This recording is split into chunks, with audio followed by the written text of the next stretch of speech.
নমস্কার বন্ধুরা, আমি ডক্টর টি.কে. রয়, হোমিওপ্যাথিক ডক্টর। আমার নিবাস অরিজিনালি ওয়েস্ট বেঙ্গল, শিলিগুড়ি, আলিপুরদুয়ার, কামাখ্যাগুড়ি। আমার ক্লিনিকের নাম হলো সুশীলা হোমিও ক্লিনিক। আমি একজন বলতে পারেন অভিজ্ঞ হোমিওপ্যাথিক ডাক্তার। আমি আজ প্রায় 35 থেকে 40 বছর যাবত প্র্যাকটিস করছি।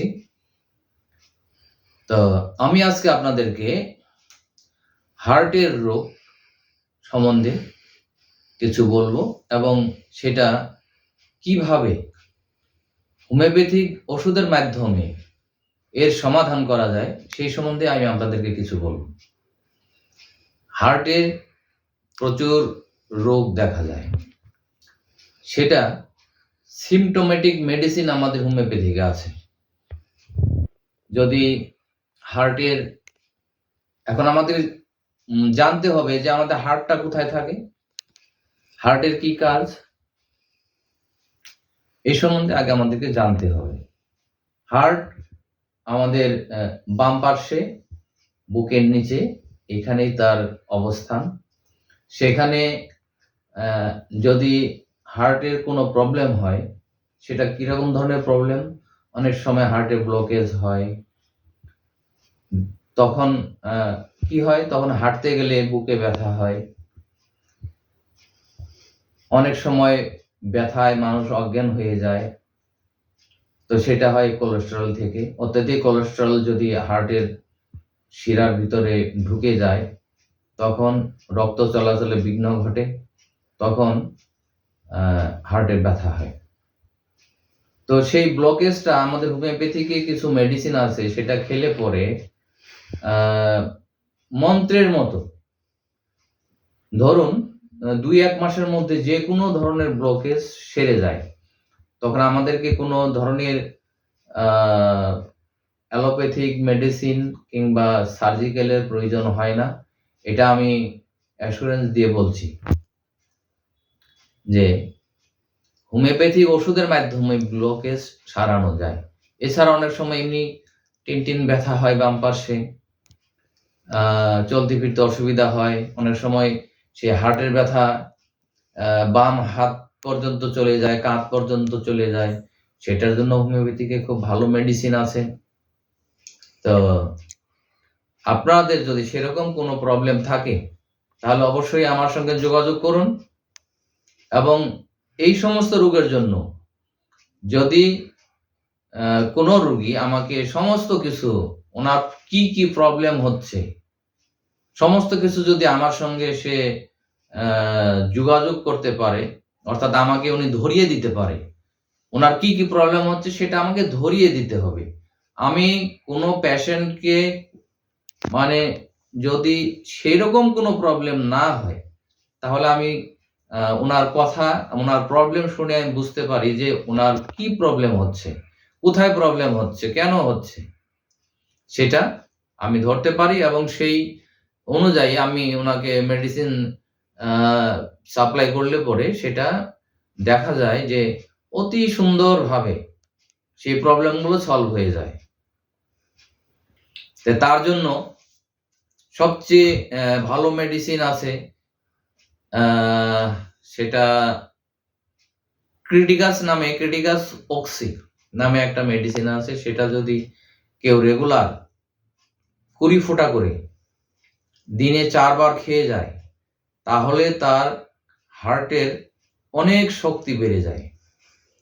আর যদি সাথে তার ব্লকেজ থাকে, ব্লকেজটাকেও এটা জার্মানির একটা মেডিসিন আছে, সেটা হলো র্যাকুয়েক কোম্পানির, ডক্টর র্যাকুয়েক কোম্পানির R2 কিংবা R3, সে যদি রেগুলার খেয়ে যায়, 2 মাস খেলে পরে তার যে কোনো ধরনের ব্লকেজ একদম ক্লিয়ার হয়ে যাবে। তার কোনো ধরনের সার্জিক্যালের প্রয়োজন হবে না, এটুকু আমি বলতে পারি। আমার আজ 35 থেকে 40 বছরের অভিজ্ঞতায় আমি এটুকু বলতে পারি, তার অন্য কোনো সার্জিক্যালের প্রয়োজন হবে না।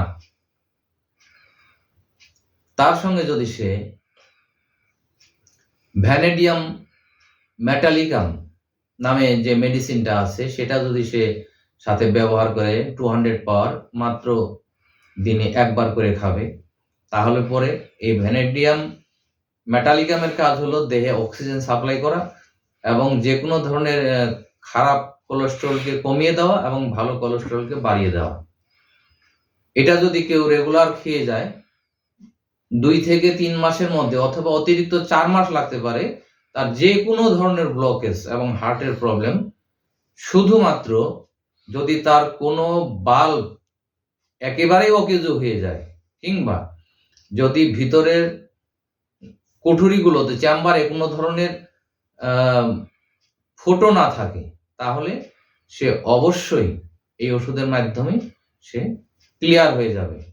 যদি কোনো হার্টের চেম্বারে ফুটো থাকে তাহলে সেটা তো ওই ওষুধের মাধ্যমে সম্ভব না, সেটা সার্জিক্যাল অবশ্যই দরকার আছে, সেটা আমি অবশ্যই বলবো। কিন্তু ঘটনা হলো যদি কোনো ধরনের ফুটো না থাকে তাহলে পরে এই হোমিওপ্যাথিক মেডিসিনের মাধ্যমে সেটা কমপ্লিট হয়ে যাবে, কোনো ধরনের অসুবিধা হবে না। তো এই দুটো মেডিসিন যদি কেউ রেগুলার, এছাড়াও প্রচুর মেডিসিন, হার্টের জন্য প্রচুর মেডিসিন আছে, প্রচুর। তো আমি এত মেডিসিনের কথা বলবো না, আমি যদি ইন জেনারেল এই দুটো মেডিসিন যদি কেউ ব্যবহার করে তার হার্টের যে কোনো ধরনের প্রবলেম, আমি আগে বলেছি একমাত্র ফুটো বাদে যে কোনো ধরনের প্রবলেম তার এটা কমপ্লিট করবেই। আমি আর একটা কথা বলতে চাই, খাবার ব্যাপারটা, যে কোনো ধরনের ফ্যাট জাতীয় খাবার সেই পেশেন্টকে অবশ্যই বন্ধ রাখতে হবে। ফ্যাট জাতীয় খাবার, সেটা গরুর মাংস, খাসির মাংস, হাঁসের মাংস, কবুতরের মাংস, যে মাংসগুলোতে প্রচুর পরিমাণে ফ্যাট আছে সেই ফ্যাট খাবারগুলো বন্ধ করতে হবে। দুধের ছানা, পনির বন্ধ করতে হবে। ডিম বন্ধ করতে হবে। ডিমের সাদা অংশটা খেতে পারে কিন্তু ভিতরে যে কুসুম আছে সেটা সে খাবে না, কেন এই ডিমের কুসুমে খারাপ কোলেস্টেরল প্রচুর পরিমাণে বেশি থাকে। আর এমনিতে যদি কোনো পেশেন্ট তার লাইফস্টাইল চেঞ্জ করে টুকিটাকি যোগা বা ছোট ছোট এক্সারসাইজগুলো করে তাহলে তার জন্য আরো প্রচুর ভালো হবে। এরপরে যদি কেউ সকালে ফল, দুপুরে সবজি এবং রাত্রে খাবারটা যেন সন্ধ্যার মধ্যে খেয়ে নেয়, তাহলে তার ওষুধে আরো ভালো কাজ করবে, শরীর তার ফিটনেস আরো বেড়ে যাবে। আমি এই পর্যন্তই বলছি, কেননা যারা আপনারা পেশেন্ট আছেন তারা আমার সাথে যোগাযোগ করবেন। যদি কারো আরো অন্য কোনো ধরনের প্রবলেম থাকে তাহলে অবশ্যই আমার সাথে যোগাযোগ করবেন। মানে যদি কোনো সেরকম প্রবলেম থাকে যে সিরিয়াস কিছু পেশেন্ট, শুধু ওই দুটো মেডিসিনের ভরসায় থাকবেন না। আমি আগেই বলেছি যে হার্টের জন্য প্রচুর পরিমাণে মেডিসিন আছে, যে আমাদের সম্পূর্ণ সিমটোমেটিক্যাল ট্রিটমেন্ট। এই দুটো মেডিসিন শুধু ইন জেনারেল যে কোনো লোক খেতে পারে এবং সেটা আমি সবকিছু আগে বলেছি যে যে কোনো ধরনের প্রবলেম এই ওষুধ দুটাই সলভ করবে। তারপরেও যদি কারো সেরকম কঠিন কিছু হয় অবশ্যই আমার সাথে যোগাযোগ করবেন। যোগাযোগ না করে এইভাবে দুটো ওষুধের উপরে কিন্তু নির্ভর করে থাকবেন না। আমি পরবর্তীতে আপনাদের ফোনের অপেক্ষায় রইলাম। আপনারা যদি সেরকম থাকে ফোন করবেন। আমার ফোন মোটামুটি সকাল 9টা থেকে রাত্রি 9টা-10টা পর্যন্ত খোলা থাকে, কোনো অসুবিধা নেই, আপনারা ফোন করতে পারেন। নমস্কার।